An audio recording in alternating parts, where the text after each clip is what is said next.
In January of 2023, Mayor and Council pronounced that water security is one of your top 3 priorities.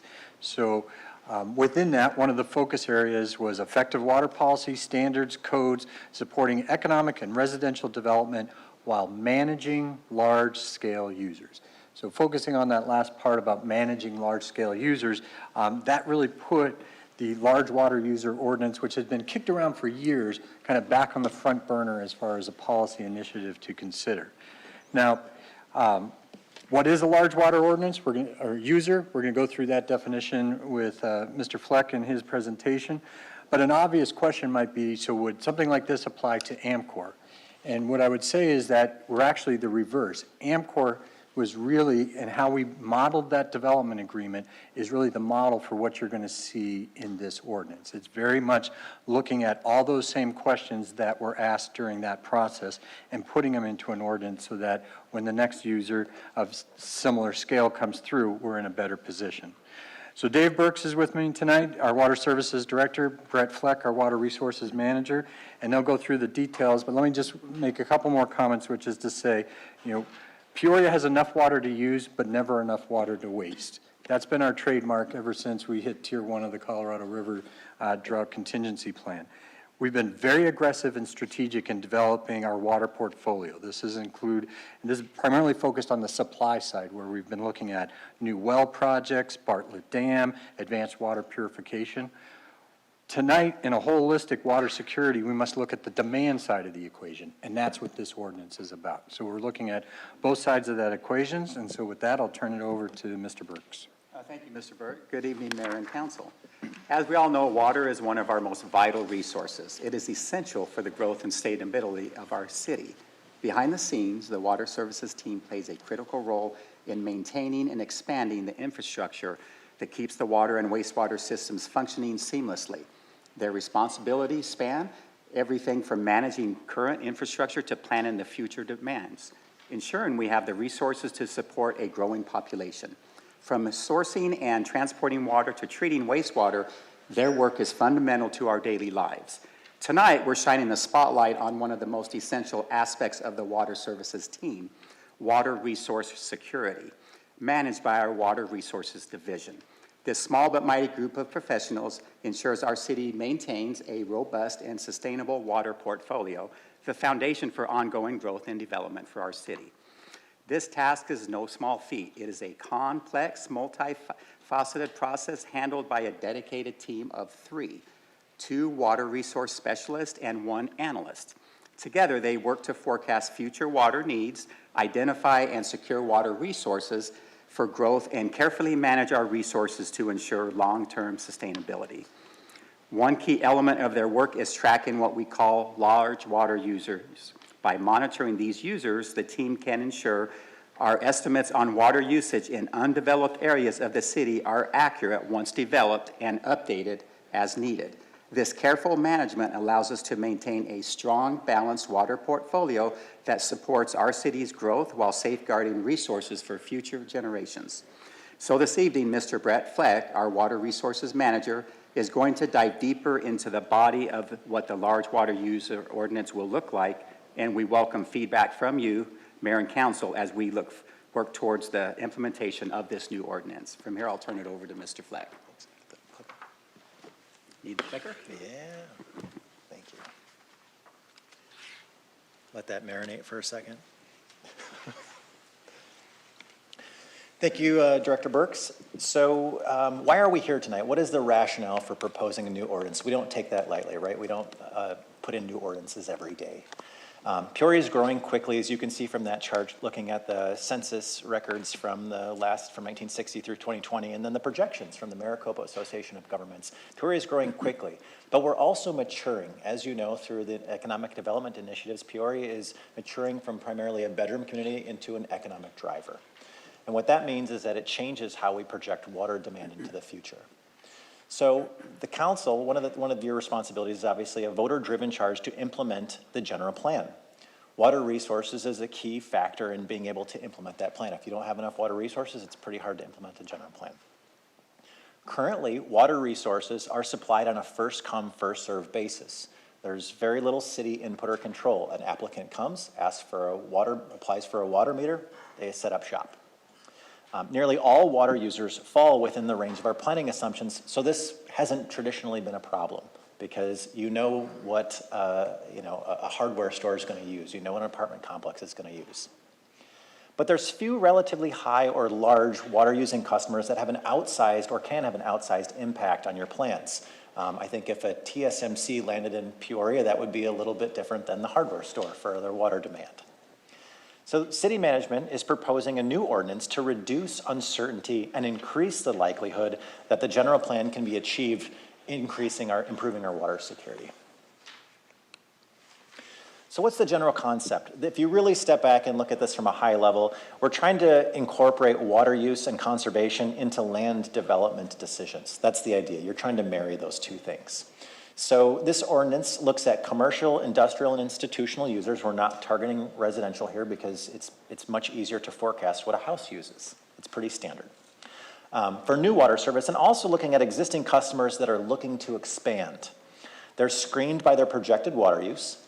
Then those crossing a certain threshold, which we'll talk about later, must get a city-issued permit to either begin service if they're new or increase service if they're looking for a lot more water.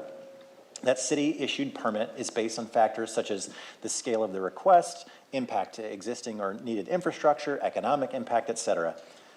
And in addition to that, we're also proposing that a subset of industries that fall below that higher water using threshold, but with relatively intensive water use where their business is focused on using water, they're required to implement certain best management practices. So as the Deputy City Manager pointed out, there's quite a bit of precedent for here. So this idea of marrying water use and land development actually started with somebody that sat in my seat a long time ago, Mr. Brad Hill, who in the early 2000s was the Water Resources Manager for the city of Peoria. And many of his efforts through the early 2000s culminated in the adoption of the Principles of Sound Water Management, which City Council passed in 2007. If you were to open that document today, you'd scroll to Policy 6 called Land Use Water Management. And the idea there was for Peoria to establish an economic value of water, value of a gallon of water criteria for general plan amendments. So at that time, it was proposed to be for general plan amendments. After additional study in the early teens, this concept was deemed infeasible to apply in reality because quantifying all the variables was just too difficult, too cumbersome. So in the intervening time, some of our peer municipalities picked up this idea. Chandler passed a water allocation policy in 2015. Mesa passed something similar in 2019, Gilbert, and so forth. Phoenix recently passed a large water user ordinance in 2024. You may have seen that in the news. There's two general approaches taken by these four municipalities. One is an allotment-based approach, where depending on the type of business you have and how many square feet you're proposing, you have a certain amount of water, and anything above that, there's additional requirements. And then the other side is a little bit more straightforward, which is just a threshold-based. If your business uses more than a certain number of certain gallons per day, you have to do certain things. Peoria's approach will be more towards the latter of that, the simpler version. So we would be the first to use a permit structure, so the other ones don't necessarily use a permit. We're proposing something that looks similar to how ADEQ would issue water quality permits. And then as well as that, we're looking at incorporating best management practices for select industries through this ordinance rather than through the engineering standards. So those are the two things that are a little bit different. So let's talk about the proposal. So for large water users, I'll just kind of walk you through it. If an applicant to have a meter to set up water service comes to the city of Peoria and is proposing to use more than 50,000 gallons per day, or their maximum use on any one day would exceed 100,000 gallons, then they need to apply for a permit. And that application would include things like how much water are you proposing to use, what's your business for, very straightforward things that you would want to know about someone using a lot of water. If once the city receives that application and you review it and say, hey, this is consistent with the integrated water utility master plan, so the water master plan, and they use less than 100,000 gallons per day, they're issued a permit. It's pass go. If they use more than 100,000 gallons per day, then the city decision comes in. And this is the meat of what we're bringing to you. And this is where the city management and ultimately through briefings with council would look at these potential users proposing to use greater than 100,000 gallons per day and consider the availability of committed supply, third-party economic impact studies. Is it consistent with the economic development strategy, and so forth? Many of these things were done, like Deputy City Manager said, with AMCOR. So we're essentially formalizing that process. The second part of this proposal deals with these water-intensive users. And these are industries where we take a look at our water users and think, hey, their primary purpose is really consuming water. Again, not against using it for economic purposes, but we're trying to ensure that the city can achieve its general plan. So car washes, that their primary purpose is to wash cars using greater than 25,000 gallons per day. Those who use cooling towers for 25,000 gallons per day, those are those big evaporative cooling towers they use for data centers and cold storage and things like that. Commercial lodging, so that would be hotels and resorts, long-term care facilities, and water features greater than 1/4 acre. So if someone comes in proposing to use water, to have exposed water to the atmosphere to evaporate, then we want to be sure that we're talking with them. So the key here is that these folks would come in, we would identify what type of business they're trying to get started or increase their current business, and we'd go through an expanded application process, and as long as they were implementing those best management practices, move forward. So the intent of this is not to stop anyone. The intent of this is to get eyes on it so that we're reducing planning uncertainty, and we have a vision of where the city's going. So just to give you a quick sense, and I know everybody loves charts as much as I do. Actually, I don't think that's possible. The city currently has around 39 existing users that would qualify as a large water user. If you look at the approximate 63,000 accounts that the city serves, we're talking about 0.06% of users. So we're not targeting everyday folks. We're targeting the real outliers. If you look at the water use, the combined water use of those 39 users, you're nearing 20% of total city demand. So there's a real connection between the highest water users and their impact on our portfolio. You can see they're ranked there for how much they use gallons per day. From left to right, from highest to lowest, you can see it's not quite exponential, but it really streams up. And if you want to get a sense of who are we talking about here, we're talking about HOAs and water use for landscaping, apartment complexes, golf courses, major city parks, high schools. There's actually a private water company in there, that Sunrise Water Company, that if you didn't know, the city of Peoria has an agreement with. Construction water for all the new development going in, a resort. Those are the city's largest water users. So this is the meat here, right? You get folks in the door, they submit an application, you write a permit. How do you ensure that everyone's staying to what they agreed to? So the enforcement provisions here are very important. Violating any ordinance or permit provision is would be a Class 1 misdemeanor. Compliance notices and orders are issued in writing, and the person receiving the order has a right to request a hearing. A city-appointed hearing officer decision goes to City Council for affirmation or reversal. So there's an ability to appeal. The offender may be subject to penalties of up to $1,000 per day per violation, depending on certain factors. Was this on purpose or not, and things like that. That's kind of the idea. And those details are laid out in the ordinance draft that was attached to this packet.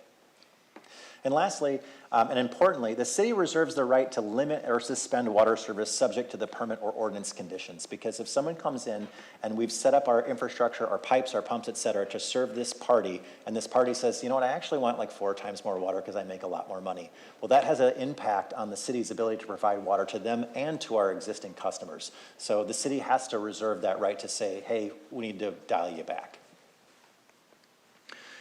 So what are the next steps? I think I got 4 minutes to get through next steps and questions.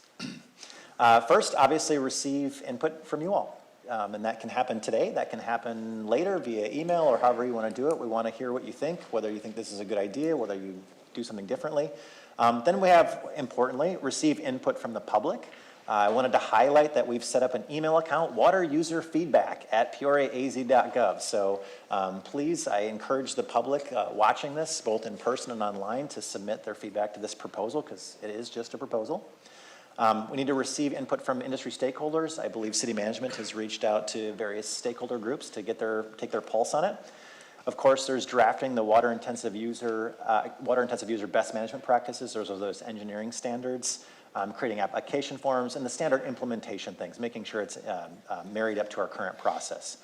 And the idea here is to bring it back to council for consideration if this is indeed something that council supports and wants to move forward with. So with that, take questions. Councilor Schaefer. Thank you, Mayor. I'll make this quick. Mr. Burke, Mr. Fleck, congratulations. This is a big step in protecting our most valuable commodity, which is water in the city. So congratulations, and I support this. Thank you. Councilor Patena. Thank you, Mayor. Just a quick question. If there's a manufacturer that's going to use far excess of 100,000 gallons a day, is there a possibility that the city could deny them a permit to come to Peoria? Yes, it is a possibility. We would work through on a number of things. Again, what we're looking for is that what sort of mitigation measures might be in place. Now, they may be, hey, we need 100,000, but we're going to send 80,000 gallons of that back to you in the form of sewer, so it's really being recycled. Okay, that might put us in a different ballpark as far as a net usage. They might have some best management practices. They may have an economic engine that 100,000 gallons really drives that we'd like to see here. So those are all strategic decisions that go into the permit. But yes, there is the possibility, if they can't meet any of these and they're not willing to do some of the best management practices to conserve that water at its most efficient rate, that we could say no. Thank you. Anybody else? Anybody else? Thank you. Thank you for your time.